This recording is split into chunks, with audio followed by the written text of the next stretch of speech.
हाँ, नमस्ते बच्चों। जो कल हम लोगों ने सूत्र पढ़ा था वो उसका वीडियो नहीं बन पाया था। आज मैं इसका वीडियो बना करके भेज रही हूँ। उदः स्था स्तंभोः पूर्वस्य। यह सूत्र कहता है कि उद उपसर्ग से परे स्था और स्तंभ धातुओं के स्थान पर पूर्व सवर्ण होता है। यहाँ उदः सूत्र में जो उदः पद दिया गया है, इस उदः पद में पंचमी विभक्ति है, तो इसका अर्थ उद से पूर्व होगा या पर होगा, इसका बोध कराने के लिए अग्रिम सूत्र प्रवृत्त होता है।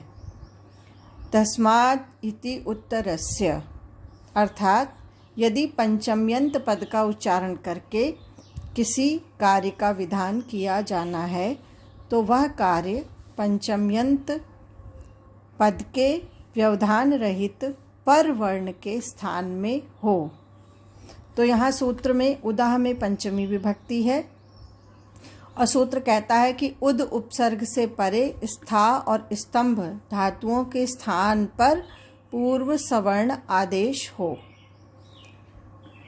तो पूर्व सवर्ण आदेश हो जो यह सूत्र कह रहा है, तो यह कहाँ हो? तो इसके लिए तस्माद् इत्युत्तरस्य माने पंचम्यंत पद का उच्चारण करके यदि किसी कार्य का विधान किया जाता है तो वह कार्य पंचम्यंत पद के व्यवधान रहित परवर्ण के स्थान में हो। अर्थात उद पद में पंचमी विभक्ति है तो अव्यय पूर्व सवर्ण जो आदेश होगा वह उद उपसर्ग के बाद जो स्था और स्तंभ धातुएं हैं उनके स्थान पर होगा। तो इसमें दो उदाहरण हमें मिलते हैं, उद्धन स्थानम और उद्धन स्तंभनम। यहाँ उद से परे व्यवधान रहित स्था और स्तंभ धातुएं हैं, अतः स्थानम एवं स्तंभनम के स्थान पर पूर्व सवर्ण होने लगता है। ऐसी स्थिति में संपूर्ण स्थानम और स्तंभनम के स्थान पर जब पूर्व सवर्ण आदेश होने लगता है तो ऐसी स्थिति में एक सूत्र है अलो अंतस्य। ये हम लोग इको यणचि की सिद्धि करते समय पढ़ चुके हैं। संपूर्ण यह कहता है कि संपूर्ण स्थानम एवं स्तंभनम के स्थान का बाध करता है और कहता है कि पूर्व सवर्ण आदेश अंतिम अलका के स्थान पर हो, ऐसा यह विधान करता है। इस प्रकार स्थानम के माँ और स्तंभनम के माँ के अंतिम अल माँ के स्थान पर पूर्व सवर्ण आदेश प्राप्त होने लगता है, जिसका बाद पुनः अग्रिम सूत्र करता है आदेः परस्य। यह सूत्र कहता है कि पर पद के स्थान में जो कार्य विहित हो वह कार्य उस पर पद के आदि वर्ण के स्थान पर समझना चाहिए। हम उदाहरण देखते हैं, उद धन स्थानम और उद धन स्तंभनम। यहाँ पर कार्य होना था कि उद के पर जो स्थानम है वो स्थानम वह पूर्व सवर्ण आदेश होगा। तो यहाँ स्थानम और स्तंभनम के पूर्व सवर्ण सा के स्थान पर पूर्व सवर्ण होगा। आदेः परस्य माने पर पद के स्थान में, अभी जो ऊपर अलो अंतस्य तस्माद् इत्युत्तरस्य इस सूत्र के द्वारा जो स्पष्ट हुआ है कि जो पंचम्यंत पद का उच्चारण करके जिस कार्य का विधान किया गया है वह कार्य पंचम्यंत पद के व्यवधान रहित परवर्ण के स्थान में हो। अर्थात उद में पंचमी विभक्ति है, अतः जो पर सवर्ण पूर्व सवर्ण आदेश होगा वो स्थानम के स्थान पर होगा।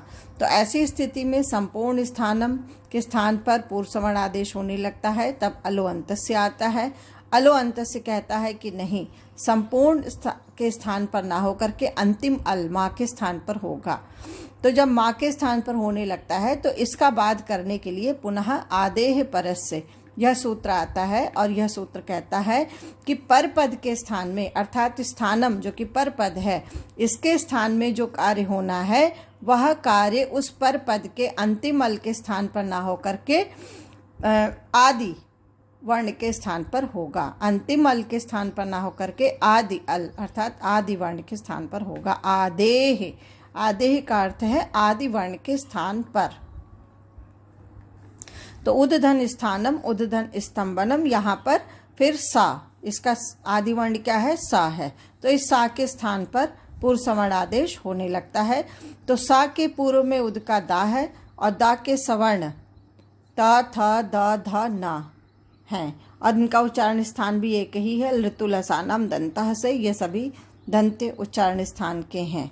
तो सा के स्थान पर दा के सवर्ण त थ द ध न सभी की प्राप्ति हो रही है, किंतु सा और था दोनों में बाह्य प्रयत्न विवार श्वास अघोष और महाप्राण है। अतः सदृशम होने से सा के स्थान पर था ही होगा। तो उद धन सा के स्थान पर था होकर के उद था थानम उद था स्तंभनम यह आदेश हुआ। अब अगला सूत्र आता है ऐसी स्थिति में झरो झरी सवर्णे। यह कहता है कि हल से परे झर हो और झर से परे पुनः सवर्ण झर हो तो हल से परे झर का विकल्प से लोप हो जाता है। अब हम यहाँ देखते हैं कि उद में दा जो है ये हल है और हल के बाद जो ये था है ये झर है। झर प्रत्याहार का वर्ण।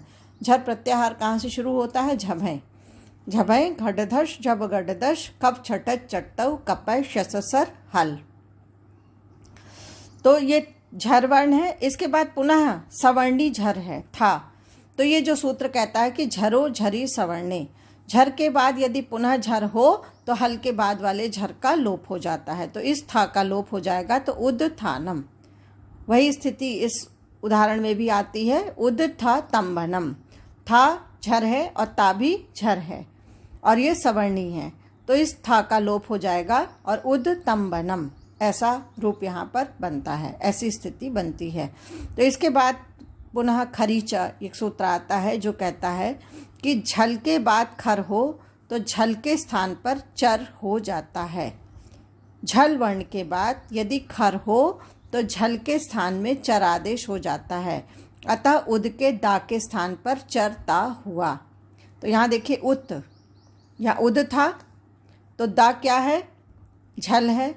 झल में आता है झभय घटधश जब गडदश खफ छठत चटतव कपय शशसर हल। तो जब गडदश दा आया, झल में आया और इसके बाद जो है चर था जो है चर है।